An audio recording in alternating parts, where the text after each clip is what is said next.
بسم اللہ الرحمن الرحیم۔ میزاب چینل کے معزز سامعین السلام علیکم۔ وہ دونوں لڑکیاں ایک دوسرے کو پیچھے دھکیلتے ہوئے کھڑکی کی جانب بھاگی تھی۔ بالآخر ان کا انتظار ختم ہو گیا تھا۔ ایک بہت ہی خوبصورت ماڈل کی کار پارکنگ میں آ کر رکی تھی۔ کار کا پچھلا دروازہ کھلا اور ایک خوبصورت سی اسٹائلش سی خاتون باہر نکلی تھی۔ باب کٹ کندھوں تک آتے، سیاہ بال چمکتے، چہرے پر آنکھوں پر چڑھائے سن گلاسز اور کالے رنگ کا گاؤن جو سورج کی روشنی میں دمک رہا تھا۔ واؤ! صبغہ اور منتہا کے منہ سے بھی اختیار نکلا تھا۔ کیا یہ واقعی تمہاری رشتہ دار ہے؟ صبغہ نے منتہا کو بغور سر سے پاؤں تک دیکھا۔ لگتا نہیں ہے، اور منتہا کا زوردار جھامبڑ کندھے پر پڑتے ہی وہ بڑبڑاتی ہوئی دوبارہ کھڑکی کی جانب متوجہ ہو گئی تھی۔ دو سوٹڈ بوٹڈ لڑکے کار کی ڈگی سے بیگ نکال رہے تھے۔ لگتا ہے یہ ان کے گارڈ ہیں، صبغہ نے دونوں کا تجزیہ کرتے ہوئے کہا۔ ارے نہیں یار، آنٹی کا بیٹا بھی ساتھ آنے والا تھا، بتایا تو تھا تمہیں، منتہا نے اس کو یاد دلایا تھا۔ ہاں یاد آ گیا، لیکن دوسرا والا تو پکا ڈرائیور ہی ہوگا۔ صبغہ کہاں ہار ماننے والی تھی۔ تمہیں ڈرائیور لگتے ہیں کیا اتنے ہینڈسم لڑکے؟ منتہا دونوں ہاتھ کمر پر رکھ کر صبغہ کو گھورنے لگی تھی۔ اتنی امیر آنٹی ہیں تمہاری، وہ افورڈ کر سکتی ہیں اتنے ہینڈسم سے ڈرائیور، صبغہ نے ہنستے ہوئے کہا۔ اس سے آنکھ ماری اور اپنا پرس اٹھاتے ہوئے کندھے سے لگایا تھا۔ اب میں چلتی ہوں میری جان، لیٹ ہو گئی ہوں، ویسے بھی آنٹی کی کار اور ڈرائیور دونوں موجود ہیں، جلدی پہنچ جاؤں گی میں، صبغہ نے منتہا کے گال پر پیار کرتے ہوئے کہا تھا۔ ہائے اچھا بائے۔ ارے سنو تو صبغہ، منتہا کے الفاظ منہ میں ہی رہ گئے تھے۔ صبغہ تیزی سے باہر کی جانب بھاگی تھی۔ سنو، مجھے گھر جانا ہے، میں جلدی میں ہوں، بہت لیٹ ہو گئی ہوں، جلدی کرو، مجھے گھر ڈراپ کرنا ہے۔ صبغہ پارکنگ میں آئی تو وہ گاڑی لاک کر کے اندر کی جانب بڑھ رہا تھا۔ صبغہ کی بات پر وہ حیرت سے اس کی طرف دیکھنے لگا تھا۔ بہرے ہو کیا تم؟ سمجھ نہیں آ رہی، میں لیٹ ہو رہی ہوں اور تم کھڑے مجھے گھور رہے ہو، بہت ہی بدتمیز ڈرائیور ہو تم، لگتا ہے آنٹی نے بہت سر چڑھایا ہوا ہے تمہیں۔ چلو اب، صبغہ غصے سے اسے گھورنے لگی تھی۔ وہ جیسے گہری نیند سے جاگا ہو، فوراً سے کار کی جانب لپکا اور پیچھے کا دروازہ کھول دیا۔ آئیے میڈم، صبغہ کے بیٹھتے ہی دروازہ بند کیا اور تھوڑی دیر میں کار مین گیٹ عبور کر گئی تھی۔ منتہا اٹھ جاؤ۔ منتہا آنکھیں مسلتی ہی اٹھ بیٹھی۔ صبغہ کے جانے کے بعد وہ سو گئی تھی اور اب امی کی آواز پر اٹھی تھی۔ کھانے پر سب تمہارا انتظار کر رہے ہیں۔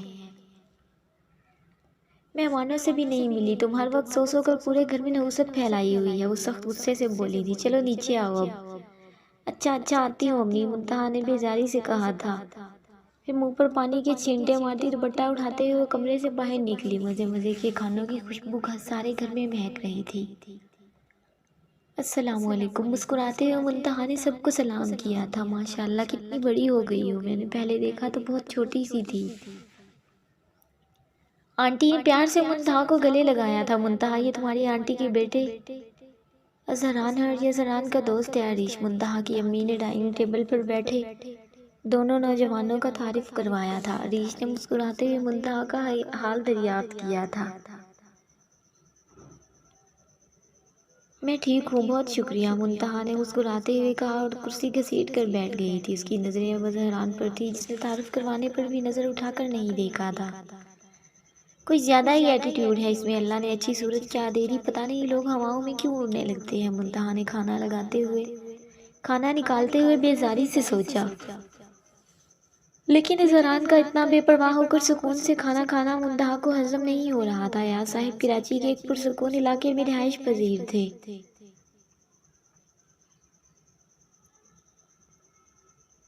اپنی بیوی، بیٹی منتہا اور ایک بیٹے آفاق کے ساتھ خوش و خرم زندگی گزار رہے تھے۔ آفاق پڑھائی مکمل کرنے کے بعد ایاز صاحب کے ساتھ بزنس میں ہاتھ بٹانے لگا، جبکہ منتہا LLB کے تیسرے سیمسٹر میں تھی۔ نازک سی گڑیا جیسی منتہا سب سے چھوٹی ہونے کی وجہ سے گھر بھر کی لاڈلی اور نک چڑھی تھی۔ ایاز صاحب کے لاڈ پیار نے اس کو ضدی بنا دیا تھا۔ منتہا اور صبغہ دونوں کالج سے ساتھ تھیں اور اب یونیورسٹی میں بھی ساتھ ہی پڑھائی جاری تھی۔ دونوں جہاں ساتھ ہوتی کسی نہ کسی کی شامت ضرور آتی۔ ایاز صاحب کی کزن بطول شادی کے بعد امریکہ اپنے شوہر کے ساتھ شفٹ ہو گئی تھی اور شوہر کے انتقال کے بعد اب وہ اپنے